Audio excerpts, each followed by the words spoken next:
រឿងដល់សែនវិបយុមួយប្រមាណម៉ោងមុន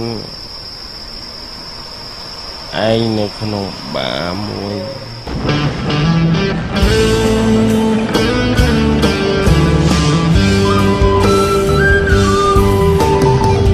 កិច្ចការខូចចិត្តមកនៅក្នុងបារកំពុងតែលើកែវស្រាស្រាប់តែជួបរឿងឆៃតន់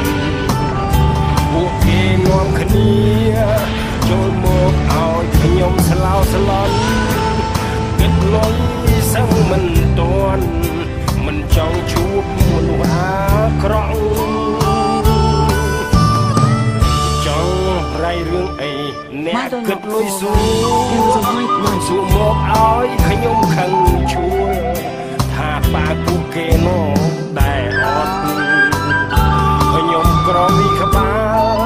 អ្នកយកទៅ100000ណាមិនគិតមនុស្សក្បត់យកលុយលឿនបានអត់ណា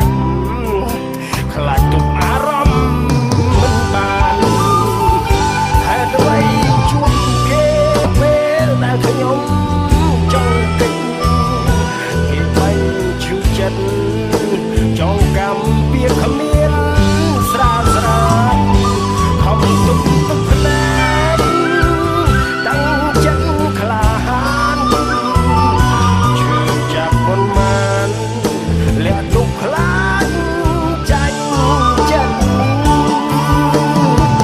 ស្នេហ៍ពិតគង់ចាញ់មនុស្សចិត្តសាវ៉ាកាត់ចិត្តដើរចេញពីបាមកផឹកស្រានៅផ្ទះមិត្តមិនខ្វល់និយាយឲ្យស្ដាប់ប្រាប់ថាកំពុងខូចចិត្ត Flash sent out powerful infrared radiation and gamma rays. អើយជួយកុំដកខ្ញុំស្វឹងបានទេ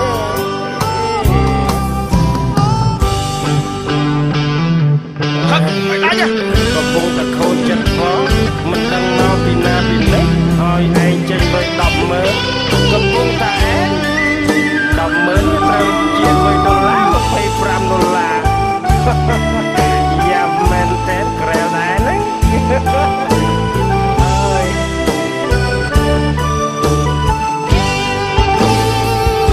ហើយអ្វីជួបគេចំពេលដែលខ្ញុំចង់គិតគេបាញ់ឈឺចិត្តចង់កម្មពីគ្មានស្រាលស្រាលខំទុកទឹកភ្នែកតាំងចិត្តក្លាហានឈឺចាប់ប៉ុន្មានលះទុកខ្លាចចាញ់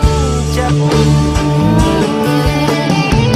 ស្នេហ៍គិតគង់ចាញ់មនុស្សចិត្តសាវ៉ាកាត់ចិត្តដើរចេញពីបាមកផឹកស្រានៅផ្ទះមិត្តនិយាយឲ្យស្ដាប់ប្រាប់ថាខ្ញុំកំពុងខូចចិត្តហើយបើពួកមកអាណិតជួយកុំដកខ្ញុំស្វឹងផងនិយាយឲ្យស្ដាប់ប្រាប់ថាកំពុងខូចចិត្តកុំខាត់ខ្ញុំណាសម្លាញ់ខ្ញុំនេះខ្ញុំសុំស្រវឹងហើយខ្ញុំស្រវឹងហើយណាមើលផង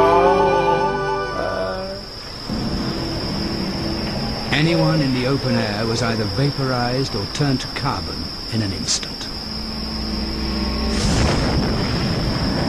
At the same time, the flash sent out powerful infrared radiation and gamma rays.